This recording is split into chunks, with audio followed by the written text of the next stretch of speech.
Windows operating সিস্টেমে সচরাচর task বার bottom সাইডে অর্থাৎ এখানে দেখা যায়, স্টার্ট বাটন এখানে দেখা যায়।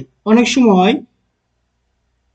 অসচেতনতার বশবর্তী হয়ে কম্পিউটারে চাপ লেগে টাস্ক বার দেখেন এখানে স্টার্ট বাটন চলে আসছে, অনেক সময় ওপরেও চলে আসে।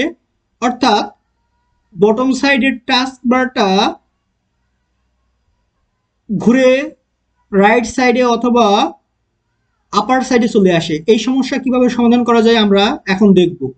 আপনি আপনার কম্পিউটারে মাউসের রাইট বাটন ক্লিক করবেন, তারপরে দেখেন পার্সোনালাইজ এটাতে ক্লিক করব আমরা, লেফট ক্লিক।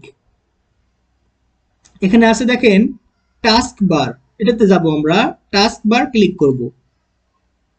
তারপর স্ক্রল করলে এখানে আছে দেখেন task bar location on screen, অর্থাৎ কম্পিউটার স্ক্রিনে টাস্ক বার কোন লোকেশনে থাকবে। এখানে দেখেন রাইট আছে, আমার টাস্ক বারটা এখন রাইটে চলে আসছে। আমি চাইলে এটা আমার সুবিধা মতো সেট করতে পারবো। এখানে দেখেন একটা আইকন আছে, এটাতে ক্লিক করব। এখানে আছে লেফট, টপ, রাইট, বটম। আমি যদি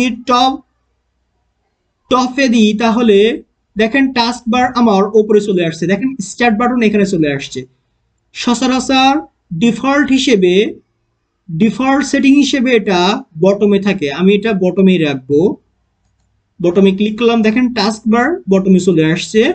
এই হলো আমার স্টার্ট বাটন। তারপর আমি এটা ক্লোজ করে দিব।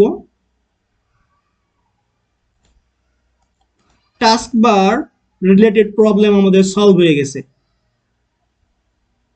আমাদের চ্যানেলে নতুন হয়ে থাকলে অবশ্যই সাবস্ক্রাইব করতে ভুলবেন না।